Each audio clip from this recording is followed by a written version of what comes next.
Thank you for taking 10 minutes to watch CNN Student News. I'm Carl Azuz at the CNN Center. It's good to see you this Thursday. First up, a recognition for Germany's leader. Chancellor Angela Merkel has been named Time Magazine's 2015 Person of the Year. She's led Germany since 2005 and is serving her third term. Time Magazine gave a number of reasons why it chose Merkel, from how she's handled Europe's economic crisis, to how she's responded to terrorist attacks in the region, to how she's addressed the continent's ongoing refugee crisis. Her high approval rating in Germany has slipped recently because many Germans don't agree with her response to that crisis, so the reaction in her home country was mixed. Time has named a Person of the Year since 1927. The recipient is someone or some group that, for better or worse, is considered to have had a major impact on world events. We're taking you to Brazil now. It's the site of the 2016 Olympic Summer Games. Officials in Rio de Janeiro say the events will be safe and secure. They're pointing out their experience in protecting international events, like last year's World Cup tournament in Brazil and a 2013 visit by Pope Francis. But there are always concerns about security at the Olympics. One major reason, a terrorist attack at the 1972 Olympic Games in Munich, Germany, when 8 Palestinian terrorists killed 11 Israeli athletes and a West German policeman. Increased security since then has kept the competition safer, but critics say it's taken away from the celebratory atmosphere that the Olympics used to have. Shasta Darlington is in Rio to have a look at how they plan to secure the Games. Rio de Janeiro Olympic venues back on track. But the question many asking now, will they be safe? Central command for the 65,000 police and troops charged with securing the Games, right here. There are 4,000 cameras across the city, and come August 2016, they're going to be focused on the main Olympic sites. Right up here, for example, that's the Olympic Park, and you can see the cameras all around it. Rio's security chief says they've been coordinating with international intelligence agencies all along. Because terrorism was always treated as a priority, our infrastructure is very strong, he says. At this point, our understanding of the level of risk hasn't changed. But for security expert Paulo Storani, Brazil hasn't taken the risk of terrorism seriously. There's no doubt that if somebody's been plotting against the Olympic Games, they're already in Brazilian territory, he says. Part of the problem, the country's porous borders. More than 23,000 kilometers of sea and land borders shared with 10 countries and very few controls. Ahead of the World Cup and Olympic Games, Rio's police focused on cleaning up violent favelas, long the stronghold of drug traffickers, and on protests. Most recently in a joint exercise with French police. But the Paris attacks very present.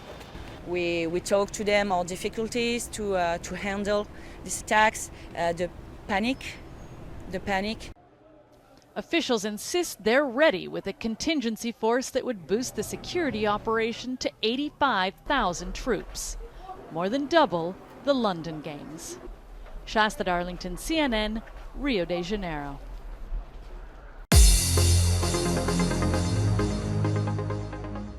From yesterday's transcript page at cnnstudentnews.com, the roll is calling. And we're calling on South Carolina today. It's where we're happy to be included at Therapeutic Learning Center. It's in the eastern city of Conway.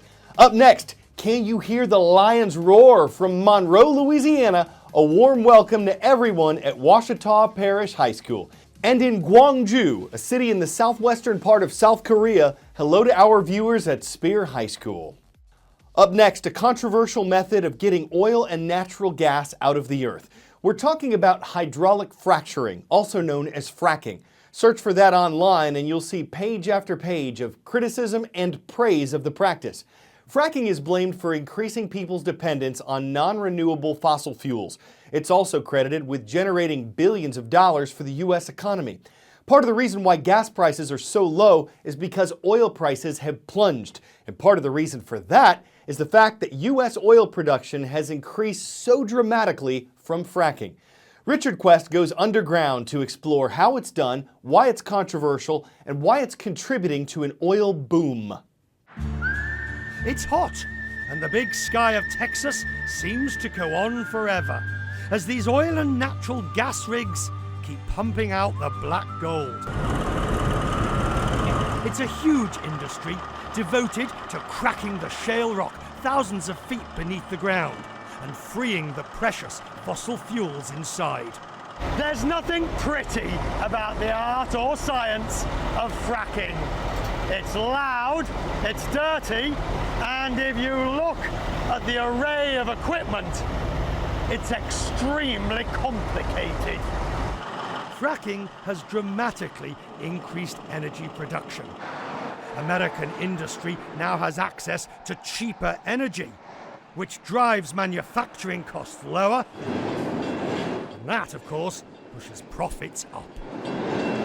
Pump room 1 and 2. It's carefully monitored from a mobile control room. 5,200, 86 barrels a minute, 1 pound. The concentration is intense. They say fracking a well can cost as much as $5 million. So at the moment, 9,500 feet beneath us, you are pumping water, sand and chemicals at a high pressure out into the... It's going out the perforations there, yes, sir. In most cases, each well is only fracked in various stages once after it is drilled. So get this bit right, and this well will produce to its maximum efficiency. Get it wrong, and, well, need I say more? It's uneconomic. This is the sand that goes into the well. Fracking is not new. The first oil wells were fractured in 1952. What's different is that they can now drill horizontally as well as vertically. And better technology means more oil can be released. Fracking continues to face criticism from environmentalists and others. Some say dangerous chemicals can seep into the water table, a charge the industry denies. Others say fracturing can cause minor earthquakes and tremors. And then there's the issue of water. Up to 2 million gallons can be used, fracturing one well. English teachers have got to be thankful they don't have to correct grammar for text messages. A new study out of Binghamton University in New York found that ending a sentence with a period, like you're supposed to end a sentence, can actually be a bad thing in a text. The study involved 126 undergraduate students. They saw answers to simple text questions like, "Want to go see a movie tonight?" And they felt that one-word answers with a period, like "yes, period," seemed less sincere than just the word yes all by itself. Apparently, they found that the period made the response seem less enthusiastic. Researchers pointed out that this applied to text messages only. Periods were seen as okay in handwritten notes. The study indicates that the rules of texting are just different. Period.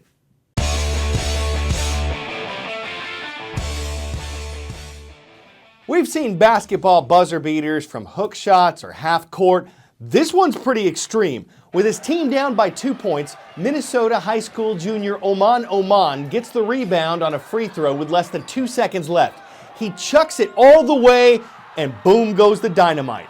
Oman told the Austin Daily Herald the shot was just a reaction, that it surprised him that it went in, and that it was a good feeling to have everyone rush him afterward.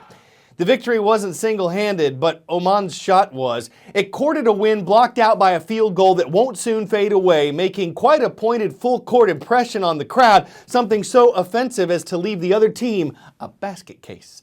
I'm Carl Azuz, hoping you'll take another shot tomorrow with CNN Student News.